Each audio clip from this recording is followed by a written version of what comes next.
Good afternoon, everyone. Thank you very much for joining us for another OrthoIllinois Workers' Compensation Power Lunch. I know how busy everyone is, so we really appreciate you taking time out of your busy day to join us. And without further ado, we do want to get started, and I would like to present to you Dr. Ryan Enke. Dr. Enke, thank you for joining us today.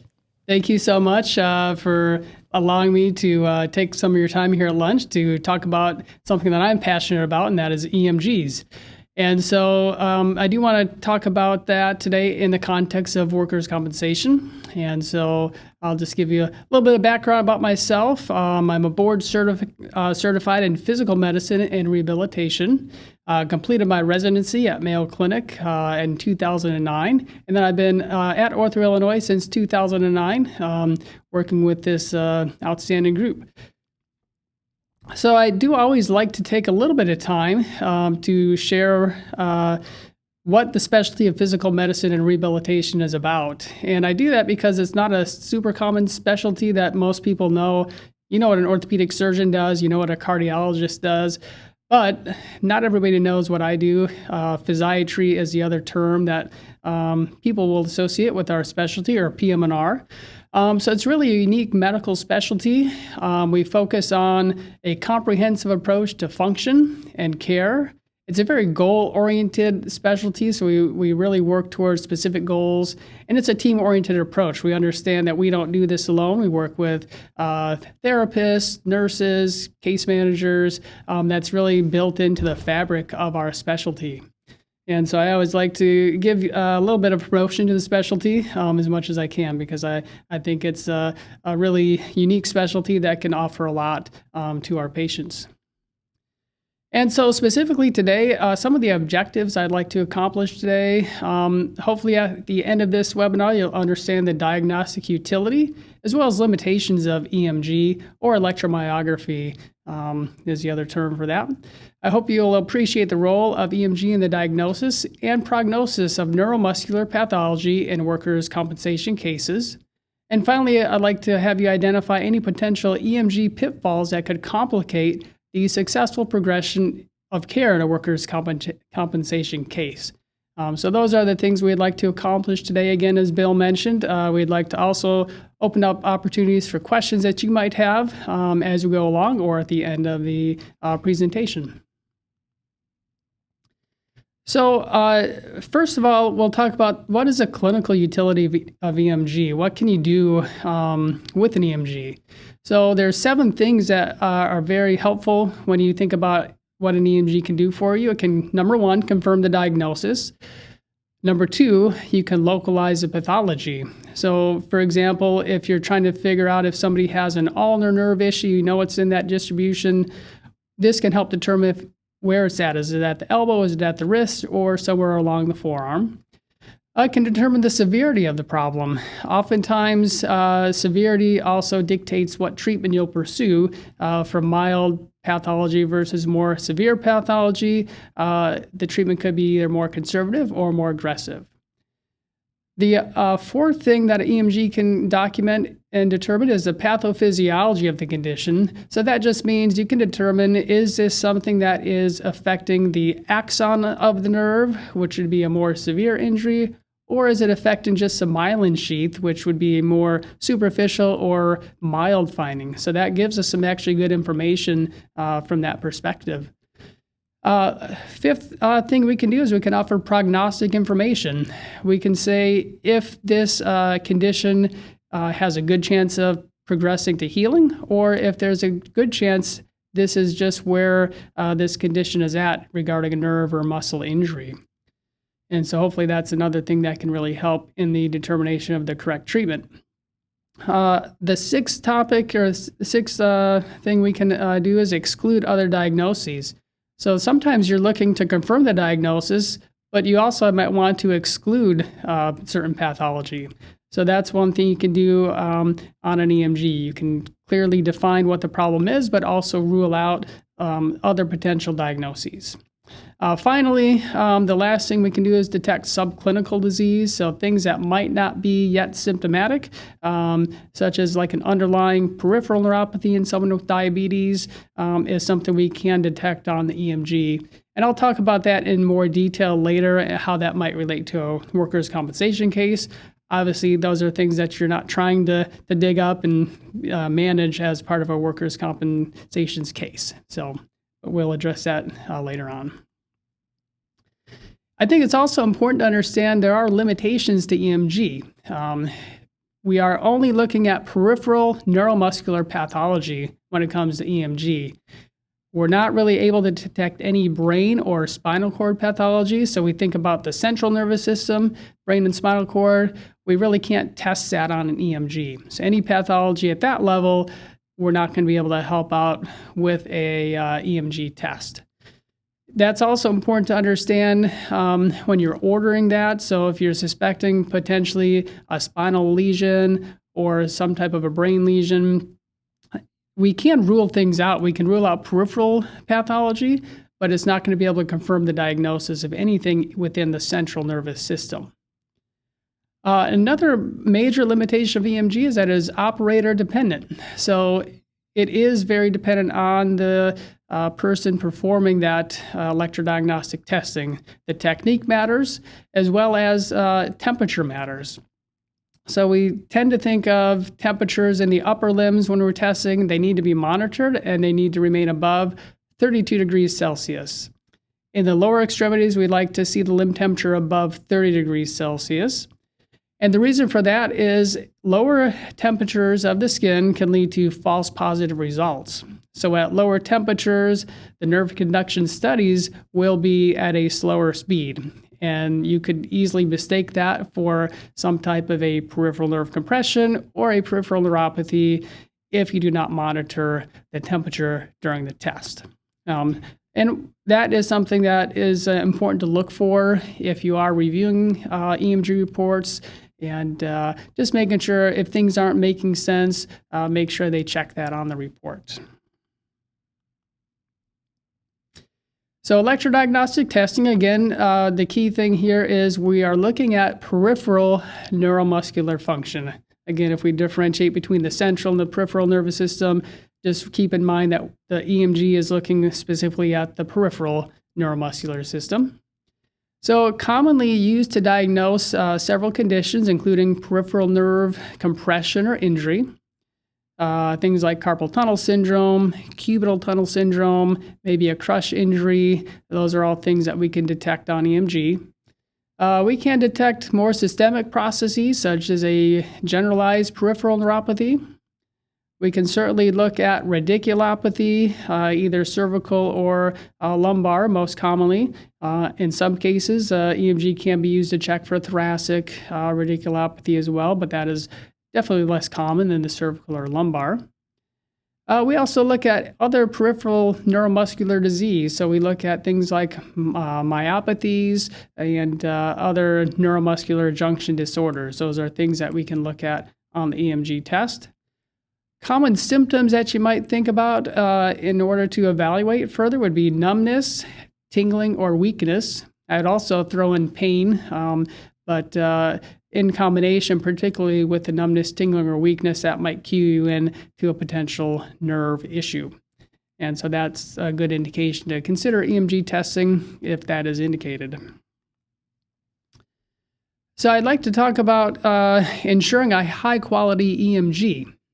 We did talk about this test being operator dependent, and so not all EMGs are going to be performed the same with the same technique, the same precision, but I think it's a very important thing to consider when you're ordering an EMG.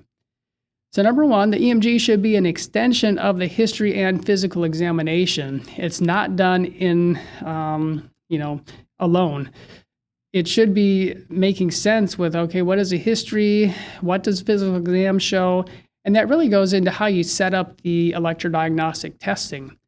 It should be set up to the individual consideration. Of course, there are protocols and standards that we use to make sure we're doing a comprehensive EMG, but there are certain muscle groups or certain nerves that we're going to check depending on what we're looking for. And the only way we can do that is if we do a thorough job of knowing what the history and the physical exam for that patient would show. Like we talked about before, again, the temperature monitoring is crucial because if that is not monitored, and especially as we get into the colder winter months here, we have a lot of people coming in with cold hands and cold feet. And so we need to make sure those skin temperatures are within the normal range. Otherwise, we risk producing some false positive test results. Some of the ways we can do that is, obviously we monitor the skin temperature, but we can have patients warm up their hands under, warm water in the sink. We do have a heat lamp, or some people use, hand warmers, that type of thing, just to get the skin temperature to the appropriate level before testing. So that comes to the next sections. How do you select an electromyographer? Let's say you have somebody you'd like to refer for an EMG. What should you look for? And my recommendation would be only 2 specialties have the expertise and training in electrodiagnostic testing, and that would be physical medicine and rehabilitation and neurology. So anyone outside of those 2 specialties, I don't believe there would be any really formal training that would prepare them adequately to do high-quality EMG testing.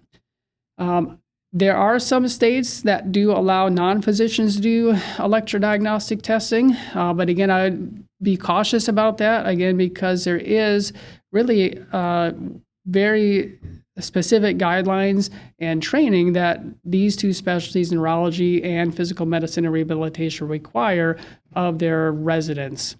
And that includes up to 6 months of specific training in EMG and a minimum of 200 EMGs completed during residency. I'm not aware of any other medical specialties, and certainly non-physician specialties that would, have that type of training required. So those are just things to keep in mind when you're referring. I think it's also important that you would look for not only someone that is experienced in electrodiagnostic testing, but also someone who is familiar with musculoskeletal clinical practice. Now, the reason I say that, certainly workers' compensation is a unique field. Mainly, a lot of musculoskeletal care goes into it. And so for someone that might just be used to seeing more neurological conditions, testing for maybe non-musculoskeletal type of pathology, I think there can be a difference in the test results and what they're going to look for. And that, again, is based on correlating the history and physical exam with the electrodiagnostic testing. So those all kind of tie together. I think that someone that is also familiar or has treated work comp patients can also be beneficial, because the specificity that is needed when you're treating work comp patients. And I think that can lead to a more specific EMG report, and that will help you out in the long run, getting that case, successfully treated. And again, as I've said before, and I'll keep repeating this, EMG results are operator dependent, and so not all results are going to be the same. But there are many good electromyographers out there. We just have to make sure you're using the criteria to find the high quality reports. Okay, so next I'd like to get into the individual components of an EMG. When we talk about EMG, it's really 2 parts. We have the nerve conduction studies, and then we have the EMG. And so we usually just call it EMG because I think it's shorter, and nobody wants to say nerve conductions and EMG. So nerve conduction studies are done over the surface of the skin. And in this picture here that you can see on the screen, hopefully, we see basically this would be a typical test for a carpal tunnel syndrome. We're checking the median nerve. And what we do is we place 3 electrodes over the surface of the skin. There is an active electrode, which is a one with a black wire on it. The second electrode is a red wire on it. That's a reference electrode. And then the green is a ground electrode. And what we do with the device there at the wrist is we send an electrical impulse to stimulate the nerve. And then we're able to record those parameters with the computer here. So this is a kind of a graph of kind of how those nerve conduction studies work. We're measuring three primary components with nerve conduction studies. One is the latency. So in other words, when we're stimulating the nerve, how long does it take for that signal to reach that recording electrode? Now that is a measure of basically the myelin sheath of the nerve. As you might remember from physiology, anatomy and physiology, the myelin sheath is what really promotes increased conduction velocities, efficient speed. And so if that is disrupted or blocked, we're going to see a longer time period for that signal to travel. Again, the conduction velocity is a similar measure of the health of the myelin sheath of the nerve, because we're measuring from two different points. For example, in the arm, we're going to activate the nerve at the wrist and the elbow, and then we're going to measure the distance between 2 points, and that helps us determine that conduction velocity. Finally, the third variable that we measure on nerve conductions is the amplitude.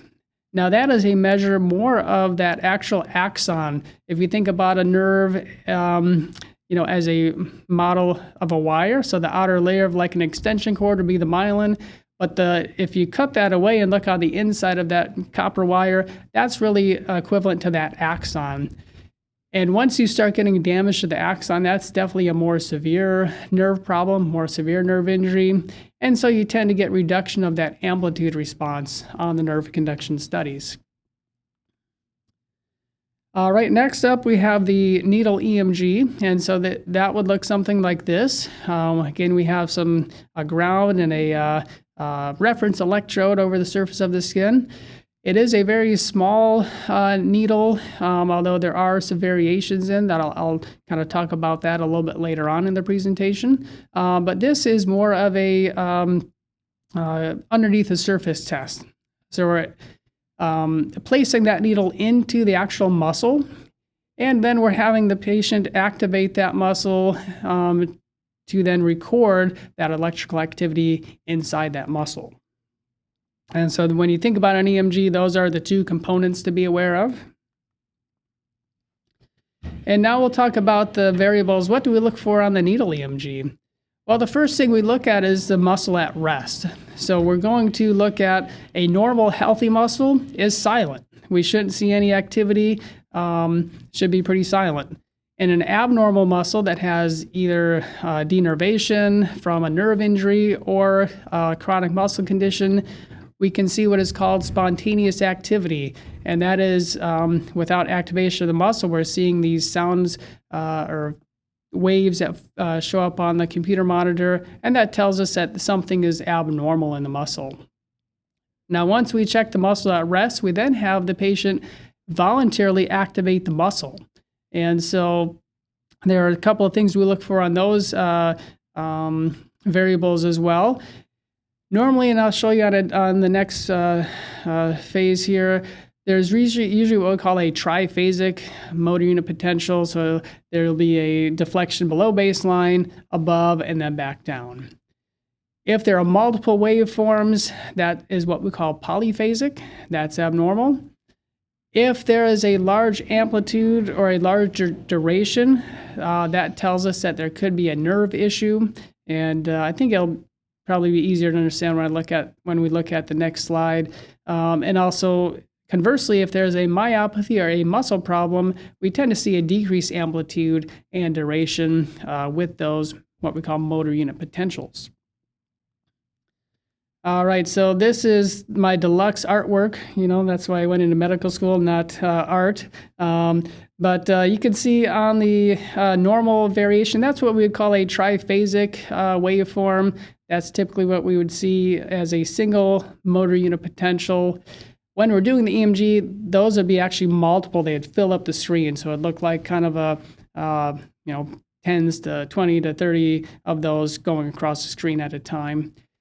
In a subacute process, what we see is that polyphasic form, and so that's due to multiple nerves trying to reinnervate that area, and they're not as efficient as that single connection used to be. Now, over time, as that process becomes more chronic, there is consolidation, but it becomes a larger amplitude, taller duration response. And you can see that would be a typical kind of neuropathic motor unit potential. And then the last one is a myopathic. So when you lose muscle mass, you have less amplitude, less duration, and you get that smaller kind of myopathic motor unit potential. And so this is a kind of an example of reinnervation. So again, this is my graphic design background here, really complex. But you have the neuron innervating a normal, healthy muscle fiber. Okay, let's say you have some type of an injury to that nerve that is no longer innervating that muscle. Well, the surrounding neurons that are, innervating other muscles nearby, they regenerate and they try to reinnervate that affected muscle.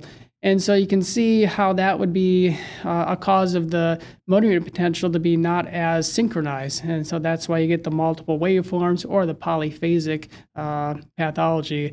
And that's kind of neat to me because I like to see that visually, and then it makes sense when I see it on the EMG. Okay, that's why we're seeing different peaks and valleys when there is a nerve injury and reinnervation occurs. All right. So really the next section I'd like to get into would be probably more relevant. We kind of went through the kind of mechanics of the EMG, but this is really what's going to be important to you in the clinical setting, navigating that EMG report. And in my experience, I am oftentimes asked to do an EMG, compare it to a previous EMG, or maybe just review an EMG done somewhere else. And there are some times where I look at it and I'm not sure how to even navigate the report. They can be confusing.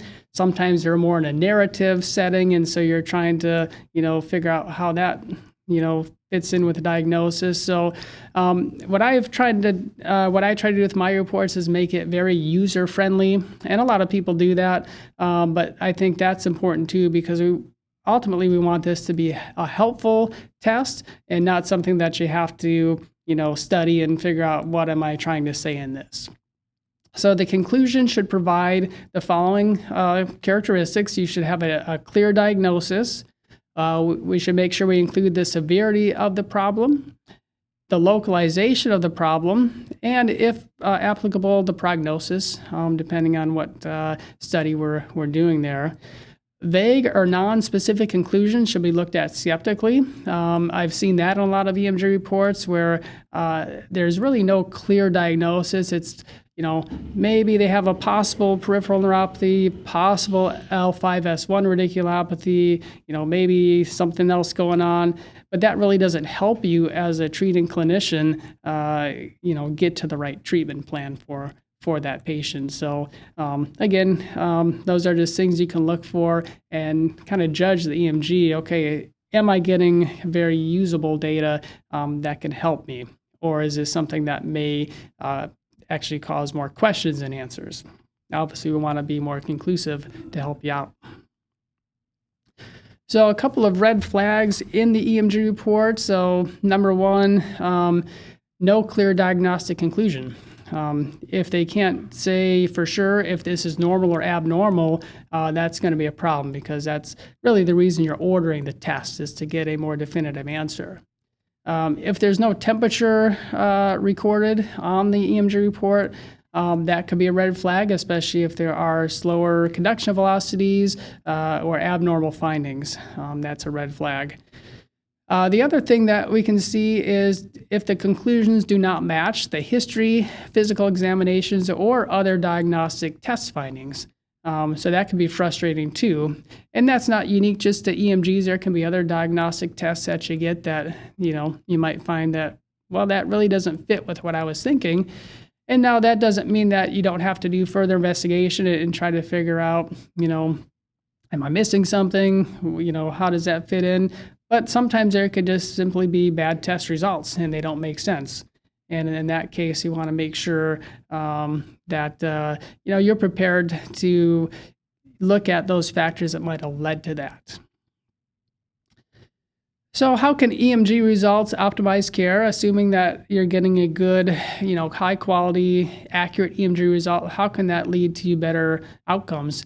Well, number one, confirming a diagnosis can lead to a more confident and focused treatment plan. As we all know, delaying the diagnosis leads to delayed treatment, and sometimes that can be detrimental, not only clinically but morally for the patient. They are frustrated when they're not getting accurate diagnosis. They're not moving forward with the case, and so an EMG can be one of those ways that we can hopefully get that correct diagnosis in place. I think there's also the importance, this is probably more from the clinician side, we could exclude certain diagnoses too. So somebody with, let's say they have numbness and tingling, but it's not really in a specific, dermatomal pattern. You can't quite figure it out based on imaging. Well, if an EMG test comes back normal and we can rule out specific peripheral nerve compression or nerve injury, that can also be reassuring. And then we can also be more confident in moving more aggressively forward with, increasing activity levels and increasing potentially work status, as we can then say, well, there's no specific nerve damage there. So those are ways that we can really help out, I think, with a good EMG report. Now, conversely, when can an EMG confuse a case? Like I said before, vague results which do not match the clinical presentation, that can be very frustrating. And I've had that experience myself, maybe others have as well. So when you get that report, then you are kind of stuck with, well, this isn't what I was expecting. And so now what do I have to do? Do I have to chase that down, do further diagnostic testing to exclude other conditions that I thought were not there? And it could just delay the treatment and cause a lot of confusion in the case. So that's what we try to avoid, but that can happen. The other thing that can confuse a case is what happens when we detect non-work related or subclinical pathology. Because that's the case, the EMG does not know if somebody has a work comp claim or if they're just coming in for, regular care. So that's something that we'll address here in a couple of slides, but just to be aware of, sometimes there can be non-clinical or subclinical pathology that we detect. And I think it's important that from the electromyographer as well as the ordering provider, that we do communicate when that's the case, because that can help. We can help each other out on that, and make sure we don't have any delays or confusion. So how do we address those confusing EMG reports? I would always recommend you to call the electromyographer for clarification. If there's something that you have a question about or doesn't quite make sense, always give them a call and see if they can clear that up for you, or see if there's anything else that they could do to make that more clear for you.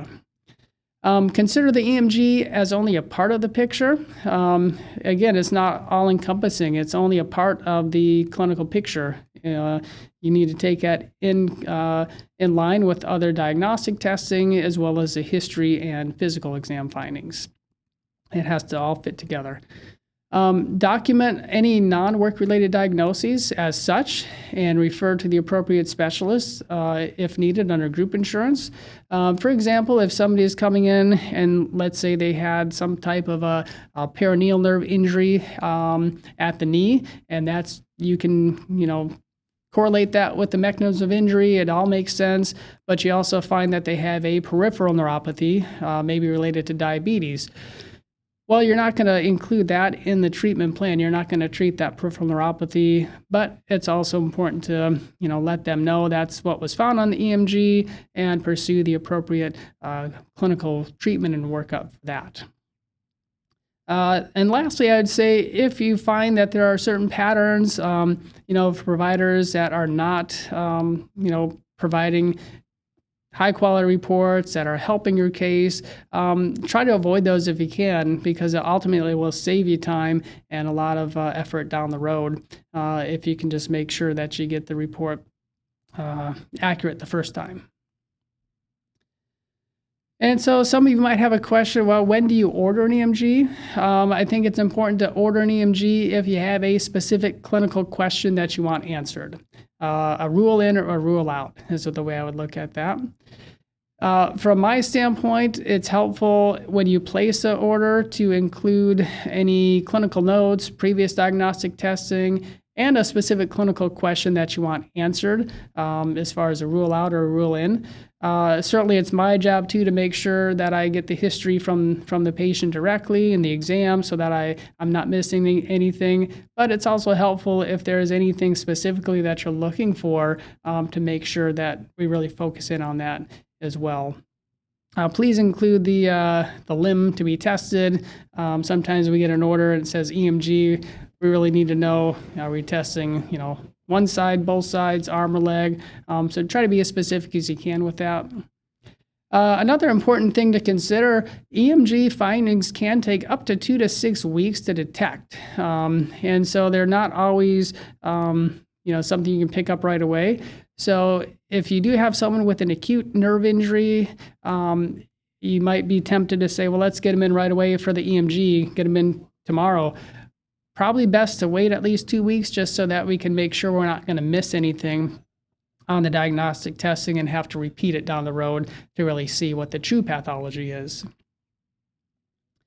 Some things you can do to help the patient prepare, so no lotions or oils on the tested limb. If they can wear loose-fitting clothes, it's sometimes more comfortable than changing into our paper shorts and gowns.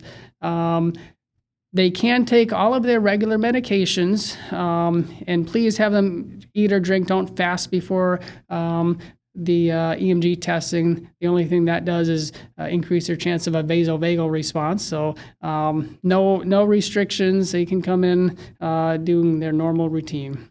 There's really no major expected, significant side effects after the EMG test. Could be some minimal muscle soreness or some small bruising, especially if they're on a blood thinner. But nothing that you should be alarmed about or alarm your patients about to be worried about after that testing there. And then I think most importantly, from my perspective, would be avoid provoking anxiety regarding the EMG. I have a lot of patients come in, and it's not just from, it's not just from the referring provider. It can be from family members or friends. And they are fearing like the worst experience of their lives. They come in, a lot of people will tell me, I couldn't sleep last night. I was worried all night because they said this is going to be the most awful experience. It's going to be torture. And that doesn't have to be the case. Now, it's not something you're going to come in for fun. Nobody wants to come in and, hang out and do an EMG with me. But I'll talk about a little bit of my technique and how I can minimize the discomfort. But it's helpful too, before they get to me, if we just avoid, ramping that up, especially in a patient that might already have some underlying anxiety and hesitation about that test. So here's my approach to EMG and how I can help, get patients through that. Clearly explain the procedure before I start. Kind of what to expect. I think if patients know what's going to happen, what the steps are, how it's going to feel, that goes a long ways in kind of easing some of that anxiety. I try to provide a calming environment, allow patients to ask questions and give time to answer that. It's not just a rush, get them in, get them out. We want to make sure that we give them time to have their questions answered. And again, provide a calming environment so it's not a stressful time more than it has to be. I use the least amount of amperage to obtain the nerve conductor responses, and so that can help minimize pain and discomfort. And then I use a very small, what we call a monopolar EMG needle. Some needles will have what is called a concentric needle, which has both the recording electrode in the EMG as well as a reference electrode. So it's obviously a little bit larger and I think can cause more pain. And so I usually go with that smaller needle, and that is much better tolerated in my experience. Now, having said that, there's quite a bit of individual variation in pain tolerance. It's certainly not the same experience for everyone. There'll be some people that will come in and it's kind of like they don't even know what I'm doing. They're just sitting there relaxing, maybe checking their phone. And other people, you kind of have to talk them off the ledge a little bit to make sure that they can get through it. But in my experience, I've been able to, take the time and I probably only had 1 or 2 patients in my 15 years here that I have not been able to complete the EMG on. Most people can get through it. It's just being patient, being calm, not being judgmental, helping them through it. And I just had a patient this past week who had been through 2 prior attempts, wasn't able to tolerate it. But by taking the time and taking some extra steps, I was able to complete the EMG, and hopefully that will allow him to now get the correct treatment. So, can be done. Now, the other question is, well, what if they've had an EMG? When can a repeat EMG be helpful? Well, in some cases, it can help for prognosis 3 to 6 months down the line. If there are still symptoms, we can certainly check to see if things are getting better with that. We can determine if there's been any resolution of symptoms from if they've had a prior surgery, for example. And if they're still symptomatic, we can see, has there been electrodiagnostic resolution of those symptoms?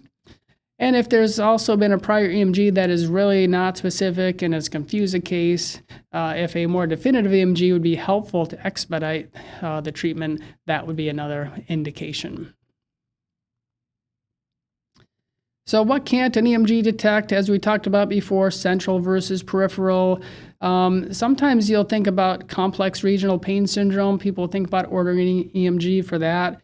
It cannot specifically diagnose CRPS, only if it's associated with a peripheral nerve injury. And that would be in CRPS type 2. But we really can't diagnose CRPS specifically from an EMG. Obviously, it does not detect any bone, joint, tendon, or ligament injuries. So structurally, we can't say anything about that. And then finally, the central nervous system pathology, we cannot comment on based on EMG.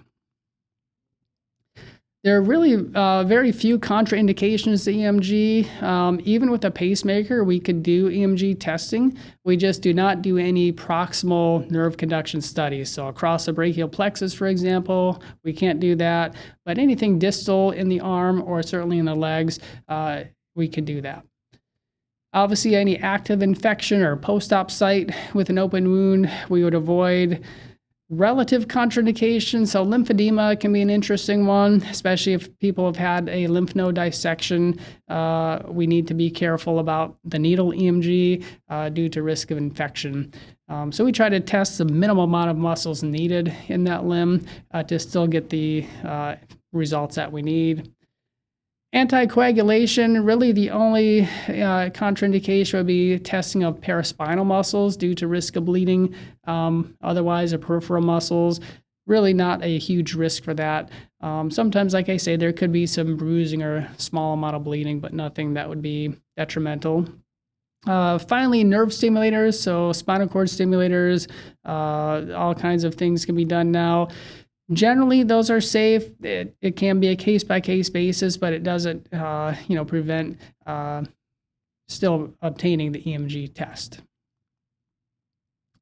So just a couple of things I'll go through on some case examples of what my reports look like. You can judge if they're easy to read or what they compare to what you've seen. But the most common things we see are like the peripheral nerve entrapments, carpal tunnel, cubital tunnel, radiculopathy, peripheral nerve injury, plexopathy. Those are all things that we kind of look at here. So this is a carpal tunnel case, and this would be the example of like my summary. So it would say impression. You can see it says abnormal exam. So that would be, want to make sure it's clear whether it's normal or abnormal. And then you see the definition of how severe it is. Mild, bilateral, meaning nerve conduction delay at the wrist. We see it's only affecting sensory components. It's demyelinating with no denervation. I also like to include what the test has ruled out. So we're excluding all those other diagnoses there. And so hopefully that would be something you should look for in a good EMG report. Again, clear diagnoses, normal versus abnormal. I also prefer to look at data in a tabbed format. Sometimes people will put it into like, words and you're reading it as a narrative. I find that tabulated data a lot easier to read, so I try to do that as much as I can. And then I also try to bold or highlight any abnormal findings so that your eyes will be led to that and you'll see what's abnormal. So in this case, in the sensory table, you can see the median nerve abnormal latency is highlighted there, and that's how we determine that carpal tunnel. This would be a case example of a radiculopathy. Again, what's the impression? It's abnormal. We see a moderate chronic left L5 and a mild chronic right L5 radiculopathy, and these do appear active. And then there is also some denervation on the left side. And so we're trying to give you as much information as we can so that you can use that information to help your case. And this would be a needle EMG report here. And again, you can see the data highlighted that's abnormal. And so this would be kind of the beginning of most of my reports. You'll see the order, history exam, and then a summary of the conduction findings with the temperature recorded. So those should all be included in a good EMG report as well. So potential non-work related diagnoses, we kind of talked about that earlier. The most important thing is to document and on my end as well as your end to make sure that we clarify what's work-related, what's not work-related, as that would then help with avoiding the confusion. So I'd like to kind of finish up here showing you a little bit of a demonstration of what does an EMG look like. And so this is a video that we have available on our website that will kind of go through some of the steps of what we do for EMG here. And so this is just our typical room. We have the EMG monitor, laptop-based computer. That's our electrode stimulator. Here are the nerve conduction studies. So we're putting on those electrodes there. We're connecting the wires and getting things prepared. We explain everything that we're doing to the patient so that they're aware. I usually tell them that you're going to feel kind of an impulse down the nerve and that will make the arm jump sort of like a reflex. And so this will be the first spot at the wrist, and we're checking the median nerve at the carpal tunnel. And so here we'll stimulate the nerve, a little bit of a jump, and we're checking to make sure that recorded. And next up we go to the elbow, and you can see that arm jump a little bit more. And so that's our typical nerve conduction. We measure the distance to record the conduction velocity. And then we'll switch over to the other side, in this case, to check the ulnar nerve. And again, similar technique. We're just checking out the wrist again for the ulnar nerve. There you'll see that make the arm jump a little bit. Sometimes around the elbow, it can be a little bit more uncomfortable because that's that funny bone area around the ulnar nerve.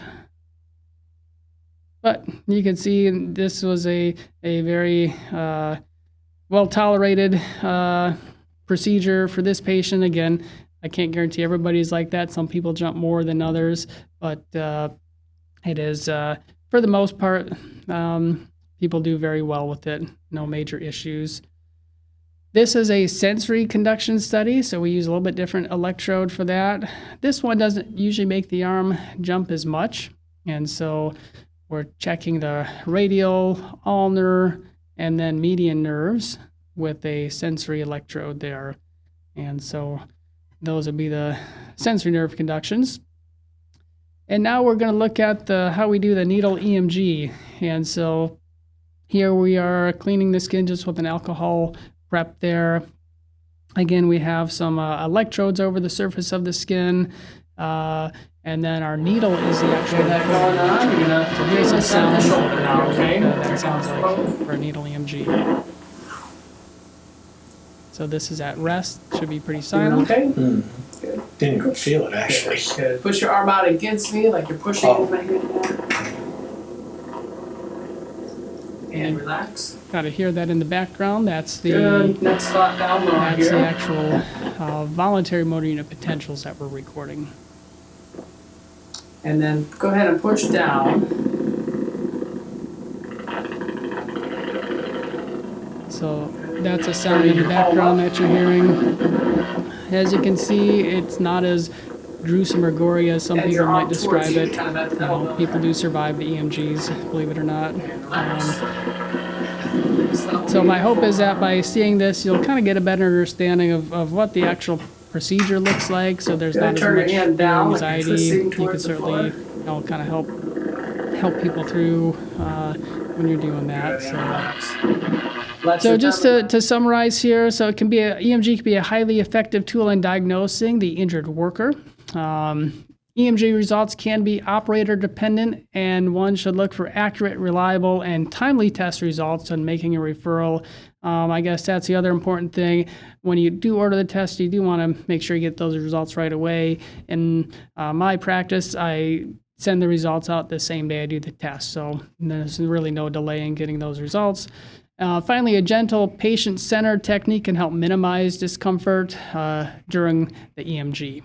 So I hope this has been helpful for everybody about EMGs. I really thank you for taking the time here. I do have some contact information. You can check things out, email me.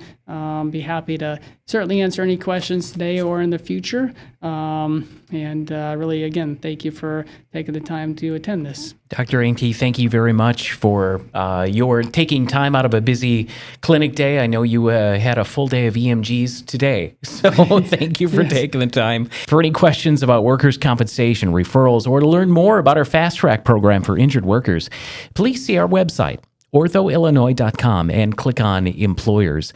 In Algonquin, Elgin, McHenry, and the greater Chicagoland area, call Paul Strandquist at 815-847-7088. For Rockford, North Central Illinois, and Southern Wisconsin, call me, Bill Collar, 815-847-7044. A lot of great questions. Anna actually asked our first question, and I think I know the answer to this, but I wonder if it's more complicated than I think. Is being pregnant contraindicated to having an EMG?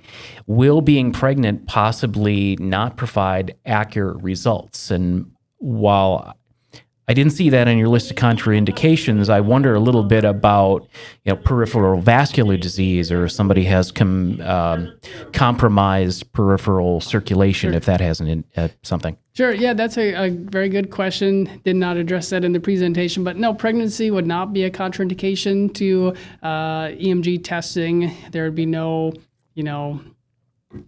worrisome side effects or anything that would prevent you from doing that in pregnancy. I don't think there'd be any, false positive or false negative results. Certainly, one thing that can happen during pregnancy is increased fluid retention. There could be, swelling in the limbs, that type of thing. But, with the right technique, that would not prevent good, accurate results. So, no, pregnancy would not be a contraindication to EMG. Can an EMG be used to help determine causation? Causation, I would say not specifically. Causation is more of a clinical, diagnosis or a clinical question. Now, could it help you? Yes, it can help play a role in it. But that alone, I couldn't say I could do an EMG and give you the definitive answer that based on this EMG alone, this was caused by an alleged work injury. Now, can it help you? Certainly, because you could certainly be able to tell certain conditions, are they acute, subacute, or chronic? So you can definitely tell if that fits with a timeline of injury. Would make you more likely to say that, yes, it's, causation would be likely. Or let's say, this looks to be like a chronic, finding on EMG, but the injury was, reported, 6 weeks ago. That would make you less likely to think it was, causally related. So it's really a tool in helping you determine that, but alone, no, I would say it's not something you can solely rely on. I love Anita's question here, and it's making me think. So first of all, before I ask the question, if we're giving away any trade secrets, let me know.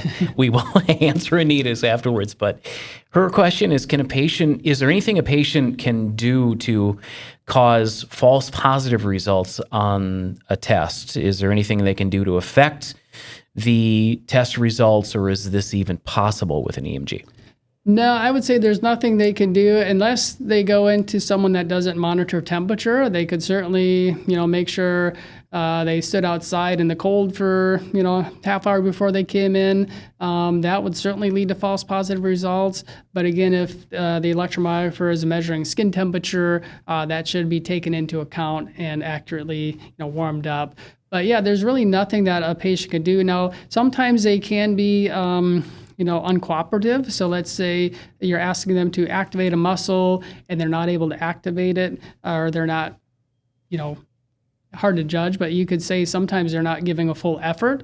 But there are ways that you can tell if they're giving effort or not. For example, at rest, if you're seeing a quiet muscle at rest, that tells you that there's not any active denervation. And then most times you can move the arm involuntarily just to help them get that going, and you'll be able to see at least a burst of motor unit potentials, and you'll be able to see, okay, do those look pretty normal? Now, I would say there are two things that can lead to poor, activation of the muscle. One could be effort, or there could be some type of a central nervous system disorder, again, that we can't detect on the EMG. So, but no, the answer would be, I don't feel there's anything the patient can do to, game the system or get a false positive result. So this question is kind of related, which is what can you do when the EMG is not consistent with the clinical history or exam findings, meaning you're seeing results that you're not expecting? Yeah. So I think in that case, what I would do is look at the severity of the findings. If they're mild findings, it could just be a subclinical detection of pathology. So maybe it's not even, symptomatic, or it's not, causing any symptoms. So certainly if you got a report back that said they have a severe, nerve injury, but it's outside of the distribution of where their symptoms are, that would be a little bit more concerning. But ultimately it comes down to, this is not the definitive answer. It's a part of the clinical picture. And so in that case, I would call the electromyographer and ask, what do you think about this? Could there be another explanation for why, you had these findings? And then you'd want to look at what do the other diagnostic testing show, and just make sure from urine that you're not missing anything. But if it doesn't make sense, it doesn't make sense, and you have to try to reconcile that with what's available for the testing. Denise has a great question here, and since I know you also do the test for this condition, any benefit in EMG with compartment syndrome detection, both either in the leg or arm?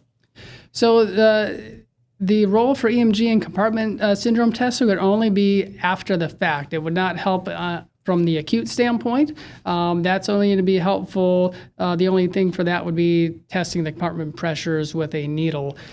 The EMG would be helpful like weeks to months down the road if you suspect chronic nerve damage from that increased pressure. And in that regard, then you could say, give some information about any peripheral nerve damage from the compartment syndrome.